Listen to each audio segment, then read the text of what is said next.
Hey everybody, this is Joe from Blowing the Stink Off. Today we're going to be putting our camper into storage for the season.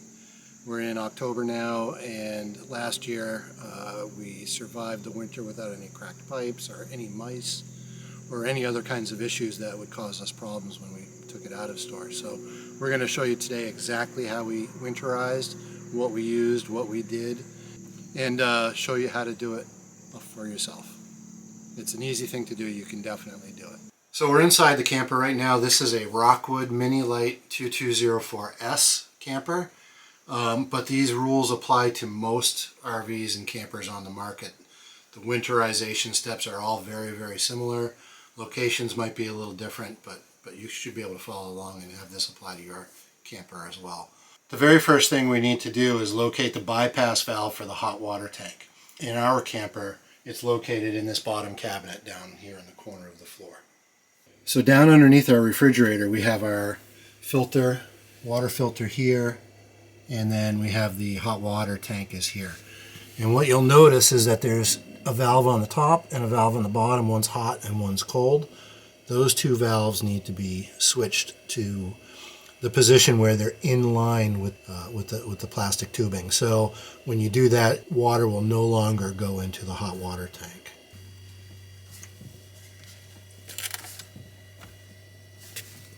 So with those two valves turned in line with the pipes, that means now this inlet is blocked off on the top and bottom, and it's going to create a loop. So when we feed antifreeze into the line, it's not going to go into our hot water tank. It's just going to go through our whole water system.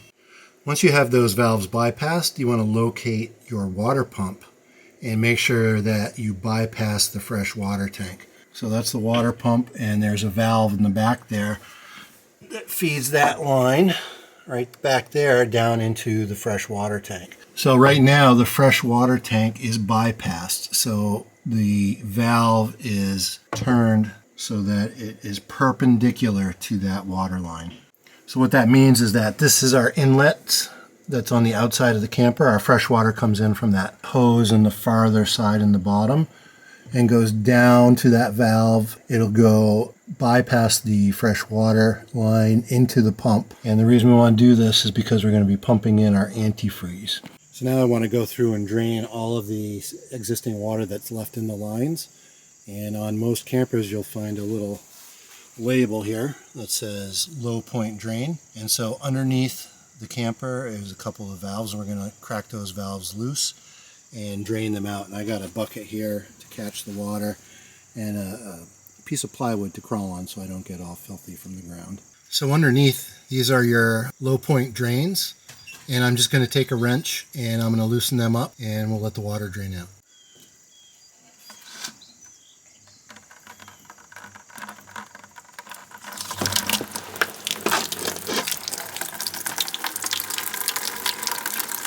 And it comes out from all over, huh? Yep. That's it. That's one of them. Be prepared to get a little bit wet when you're doing this portion. The water drains and hits the lip and kind of goes everywhere instead of straight down. Kind of poor planning on their part when they designed this. Also, inside the cap, there's a little ball tightening thing that you don't want to lose, because then if you miss that, you're going to have constant leaks when you put in your antifreeze. So don't lose that little piece on the inside.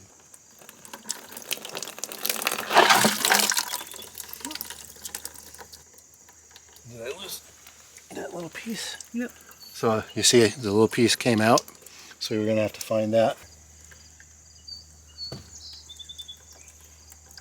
So this is the little piece we don't want to lose. Did you learn by experience? I did. So last year I kept on having to re-add antifreeze because I forgot to put this piece in, and so antifreeze kept leaking out, and I didn't know if that was a good situation. Eventually I found this on the ground after I threw the water out. Okay, so those are pretty much done draining out. So we're going to let it drip out, and we're going to go in and we're going to empty out the water filter. The next thing we want to do is remove that water filter and drain the water out of it. Have a couple paper towels ready. It's probably going to drip a little bit, and then we'll put it back in place.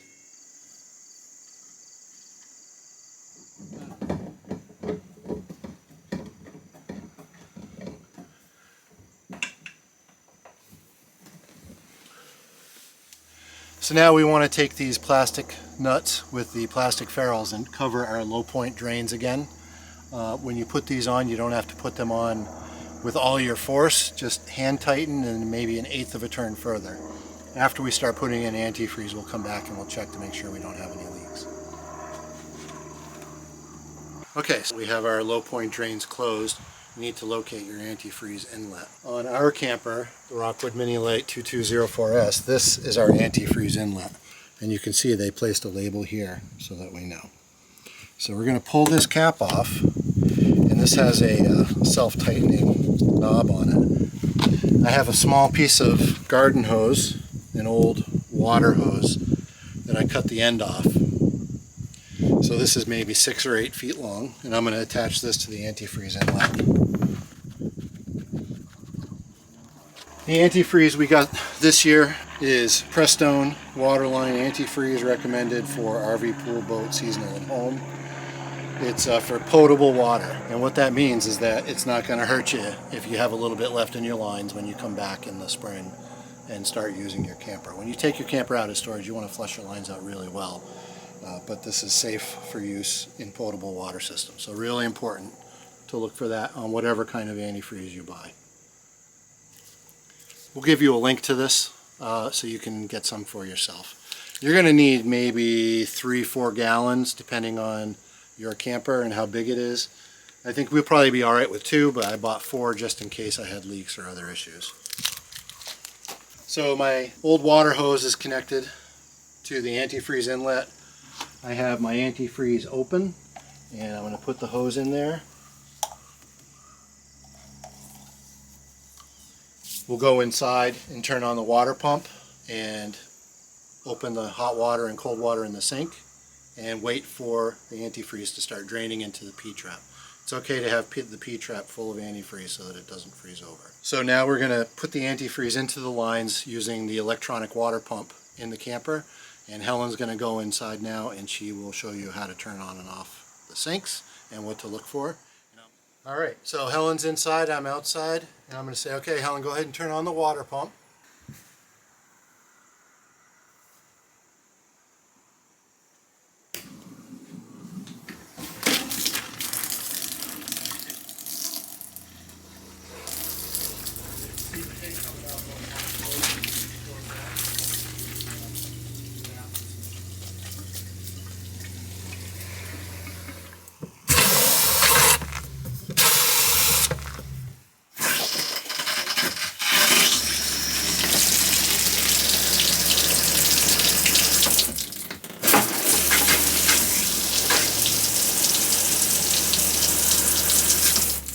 Antifreeze came out of all 3 faucets? Yes.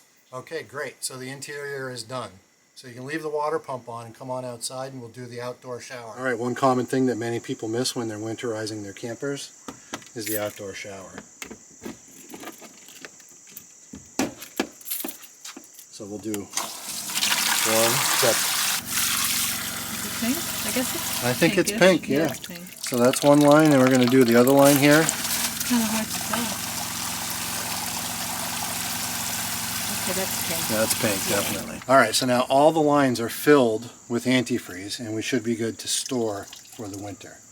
So now we're going to go in and turn off the water pump, and we'll be right back. So what I just did just now is I just stepped on the flush on the toilet to make sure that we get all the water out of the lines that feed the toilet as well.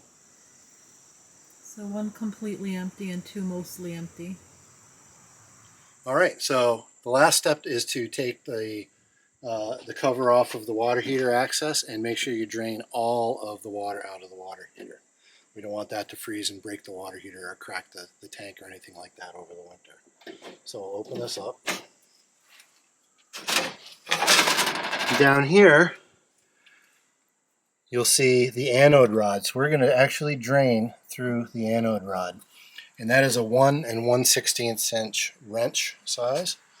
And it is going to spill out about 6 gallons of water.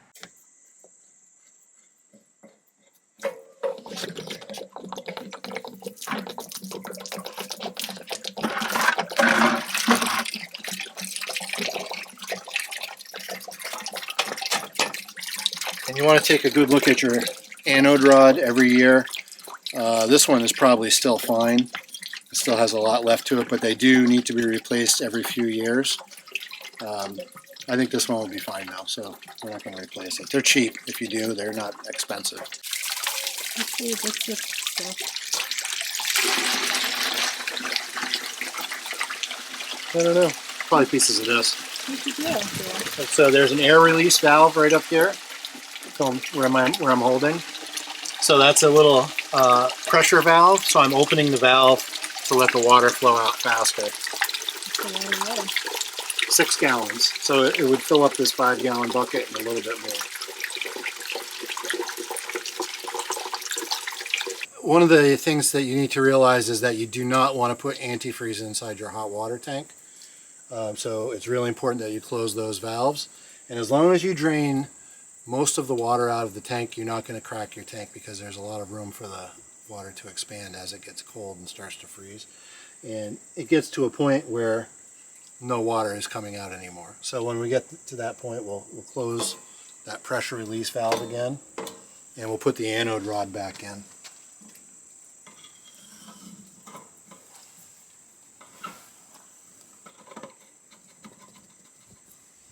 And when I put this in, I'm not going to over tighten it. Just gently, we'll tighten it up. And in the spring, we'll come out and we'll put some fresh water in the tank and we'll make sure that we don't have any leaks.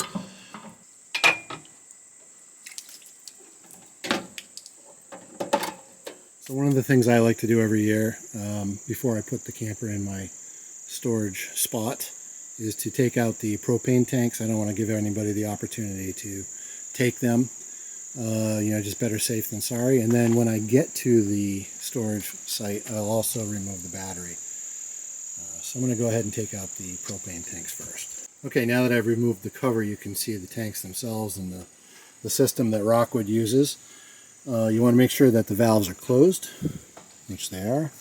We're going to take these attachments off.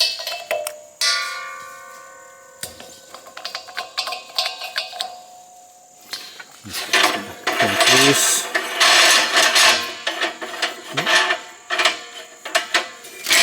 And that will release the tanks so that I can take them right out.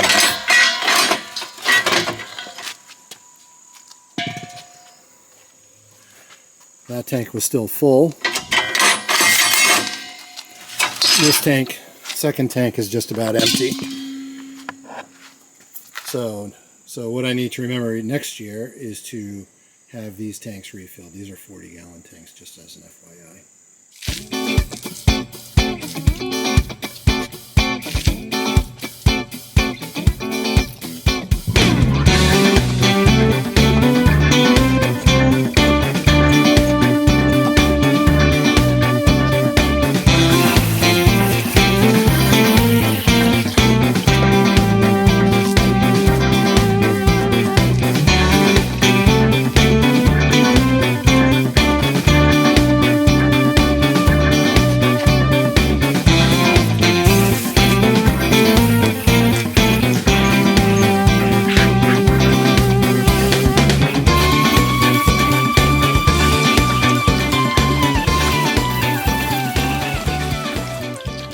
So here we are in our camper. We've brought it over to the place where we store it over the winter. And these are just some of the things we do to get it ready to be stored after it's been winterized and everything, of course.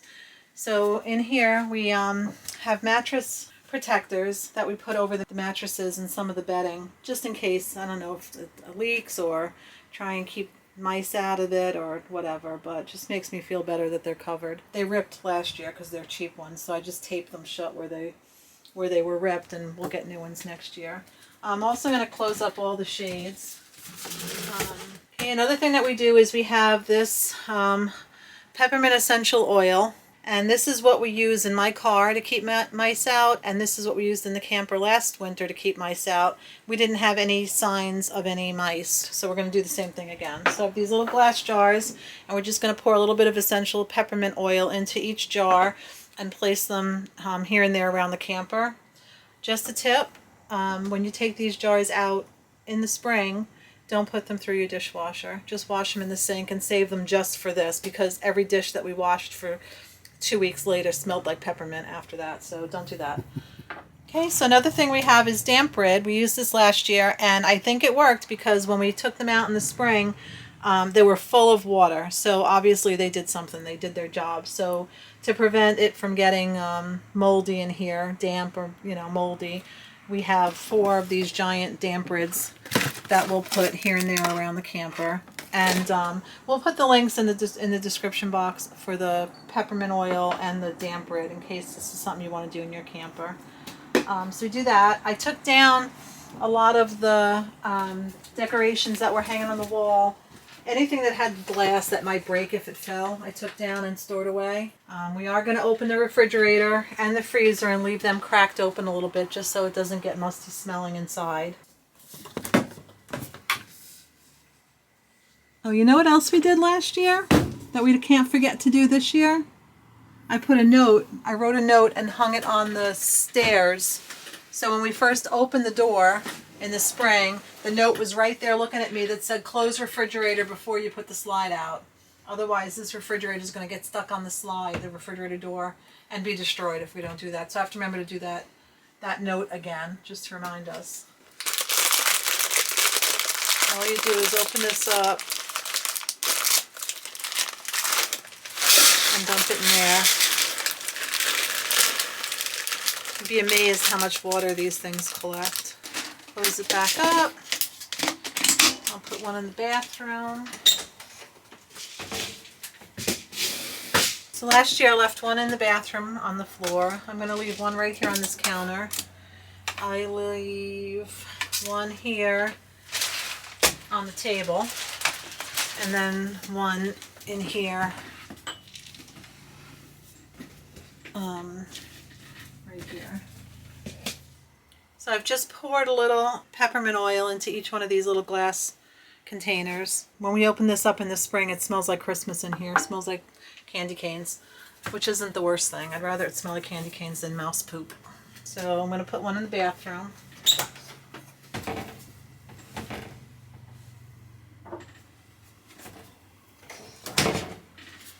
And I'll leave one here on the counter.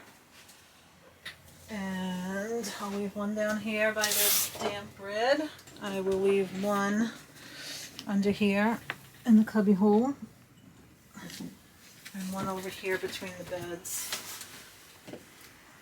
Mice don't like the smell of peppermint. Why is that? I don't know. I'm not sure. I never asked the mouse. I think that's going to be it. We'll come back tomorrow. We'll put the cover on the camper after it's fully dry. And then we'll see it again in the spring. Sad day. I don't want to put it away. I want to keep using it. Okay, so I pulled off the cover for the propane tank so Helen can have an easier time to get in and see what I'm trying to show you here. We're going to pull the battery out, and just while we have the access, you can see this switch right here. This is a battery kill switch, and we're just going to switch that to the off position.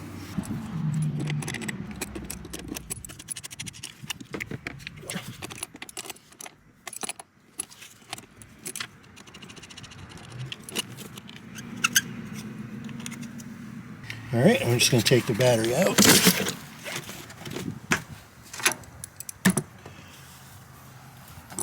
All right, so we're winterized. We're going to be good through the winter. We're going to have the camper protected.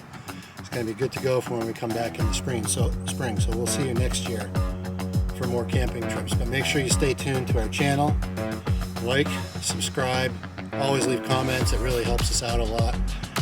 Stay tuned. We're going to try to put out videos every week. We're going to be doing some fun stuff through the winter. So I'll talk to you soon.